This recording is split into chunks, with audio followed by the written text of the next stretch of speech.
Nung napagdesisyonan ko na mag-healthy living, ay gusto ko rin gumanda ang physical health ko. It was either joining a gym or magsimula ako sa hiking. Sana nag-gym na lang ako.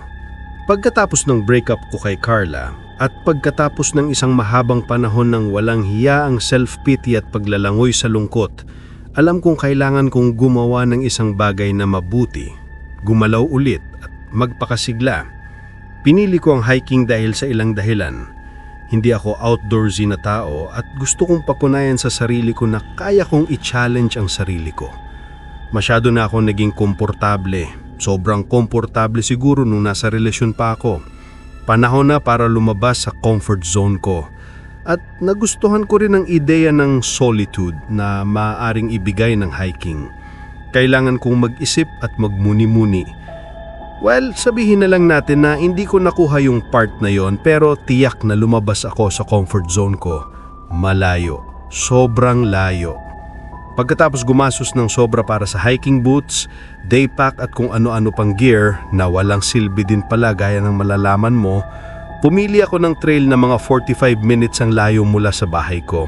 Maaga akong dumating sa trailhead. Malamig ang hangin, nakakapagpasigla. Pumasok ako sa maliit na ranger station para mag-sign in. Dalawang lalaki ang bumati sa akin.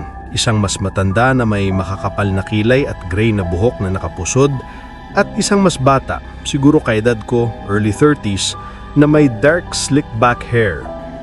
"Good morning," masiglang sabi ni Ponytail. "Gandang umaga para mag-hike."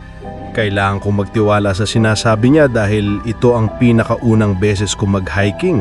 Pero ngumiti na lang ako habang inaabot niya ang ballpen para magsulat sa visitor's register.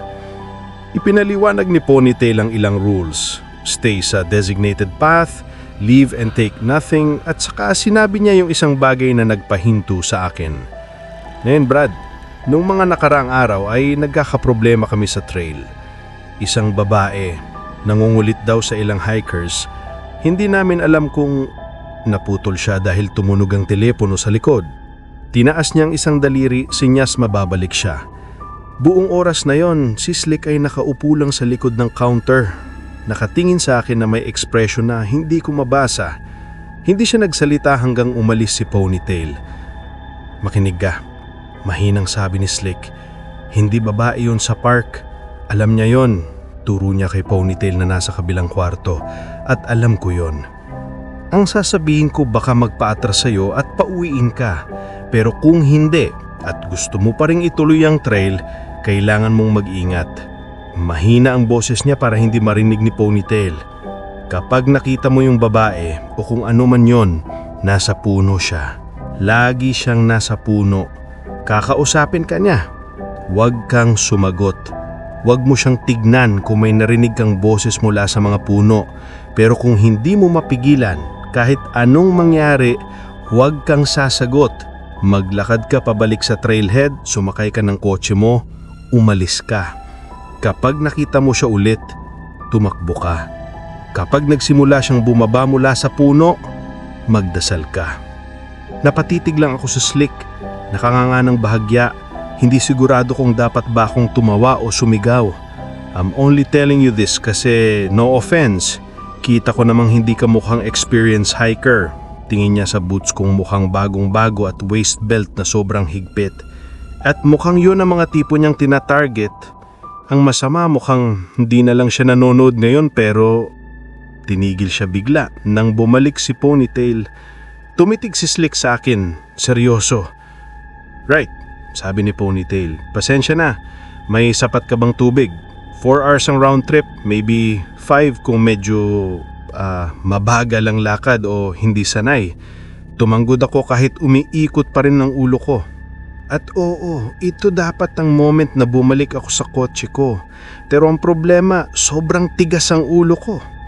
Dahil sa implied na panghusga ni Ponytail at straight up judgment ni Slick, sobrang determinado akong patunayan silang mali. 10 minutes pa lang sa hike, convinced na ako na tinatakot lang ako ni Slick kasi baka isipin niyang magiging abala ako. 30 minutes in, sumasakit na pa ako sa boots. 1 hour in, mula sa malamig at presko, naging makapal at nakakasakal ang hangin. Yung left big toe ko parang sasabog. Hindi ko alam gaano kapakatagal lang tatagal ang determinasyon ko. Nakita ko ng bench at agad umupo. Tinanggal ko ang boot at socks ko at nakita kong malaking blister na halos hilaw ang itsura. Wala akong first aid kit at naiinis ako habang umiinom ng malaking lagok ng tubig. Biglaan, at hindi ko ito ma-describe ng iba, parang may presensya akong naramdaman. Tumigil ako sa paghinga, nakatitig sa trail, siguradong may darating na hiker. Pero wala, tahimik ang kagubatan, unnatural, parang pati ito humihinto para makinig. Nagulat ako nang biglang nagliparang grupo ng mga uwak sa mga puno, maingay at galit. Siguro dahil sa sakit, init o dahil naisip ko na yung sinabi ni Slick, nagdesisyon akong umalis. Mabilis kong sinuot ang socks, boots at tinago ang water bottle. 1 hour pa bago makarating sa kotse ko. Mas matagal siguro dahil nalilimit ako ng sakit sa kaliwang paa. Pero hindi nawawala yung pakiramdam na may kasama ako. Parang anumang oras may lilitaw sa likod ko. Pero imbes na hiker, may narinig akong mahinang hello mula sa itaas. Tumingin ako. Of course I did. Nakita ko ang isang sobrang payat, sobrang puting babae nakaupo sa isang mababang sanga. Nakayakap niya sa puno at dun ko lang na-realize sobrang lahaba ng braso niya. Halos nayayakap niya yung sobrang laking trunk. Ang mga daliri niya mahahaba, may matatalim at maduming kuko.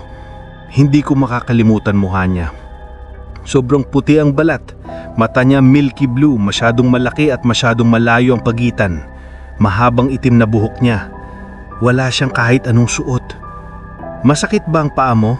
Tanong niya, sabay ngiting papalapad ng papalapad. Inaasahan kong may pangil siya pero hindi. Maliliit na ngipin na parang mga jolin pero matutulis, parang buhaya. Habang lumalapad ang ngiti niya, napuno ako ng adrenaline.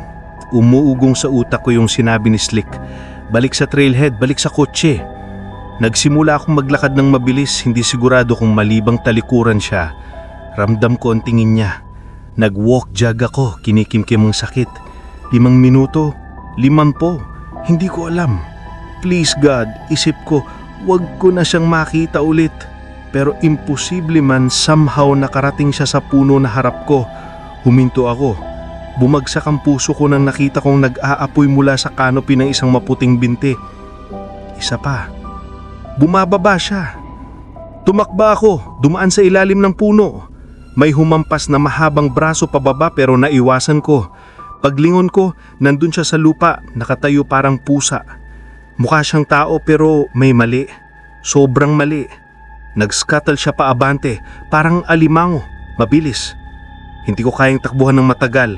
Nakapasok ako sa clearing, malapit to sa parking lot. Kung kakayanin ko pa ng 5 minuto, pwede pa akong makaligtas. At nadapa ako. Sumasakit ng sobra ang blister dose ko nang tumama sa bato. Bumagsak ako sa mga kamay ko. Inintay ko na ang ending. Sobrang sigurado ako na andyan na siya. Halos naramdaman ko na sa likod ko. Pero wala. Paglingon ko, nandun siya. Pero huminto. Nagsigaw siya na parang hayop pero hindi lumalapit. Narealize ko hindi siya lumalapit sa araw. Hindi siya lalabas ng lilim. Ang dami nang tumatakbo sa utak ko. Pwede akong manatili sa clearing, hintayin na may dumating. Pero paano kung walang darating? At pag dumilim? Alam ko pagkatapos ng clearing mga 300 meters na shaded trail, bago ang trailhead. Kaya ko ba? Kailangan kong tubukan. Dahan-dahan akong umatras, hindi inaalis ang tingin sa kanya. Nasa gilid lang siya ng lilim, nagmamasdan. 200 feet, 150, 10. Tumalikod ako at tumakbo. Nakita ko ng parking lot. Hindi pa ako ligtas pero nakita ko ng posibilidad. May nagsilip ng puti sa gilid ng paningin ko. Siya, tumatalon-talon sa mga puno. Umiikot siya para makatako. At dahil sa bilis niya, sigurado akong mauuna siya. Pero somehow nakatakbo ako palabas ng trail, papasok ko sa sikat ng araw ng parking lot. Sumugod ako, dumaan sa ranger station, halos mabitawan ng susi dahil nanginginig ang mga kamay ko. Nakuha kong buksan ng kotse, pumasok, lock agad, start engine, reverse, alis. Lumabas si Slick, nagtatakbuhan, may halong gulat at pagdududa sa mukha. Binaba ko ang bintana ng konti at sumigaw, "Lock the doors!" Nagdalawang isip siya pero agad ding bumalik sa loob, sinarang door. Hindi tumigil ang panginginig ng buong araw, 45 minutong biyahe pa uwi. Hindi ko alam ano siya. Hindi ko alam anong balak niya o anong mangyayari kung nahuli niya ako. Ang alam ko lang dahil sa una at huli kong hike, hindi na ako naging kumpangte. Hindi na nawala ang pakiramdam na may nakatingin. Lagi kong bukas ang ilaw sa bahay at iniiwasan ng lilim. Ang sarili kong anino na ngayon ang tanging nagbibigay sa akin ng sense of safety. Maraming salamat sa pakikinig, kaibigan. Kung nagustuhan mo ang storya natin ngayong gabi, pwede mo bang bigyan ng like ang video na ito? At kung talagang kinalabutan ka, siguraduhin mag-subscribe para sa mas marami pang kwento galing sa ligaw na kaluluwa.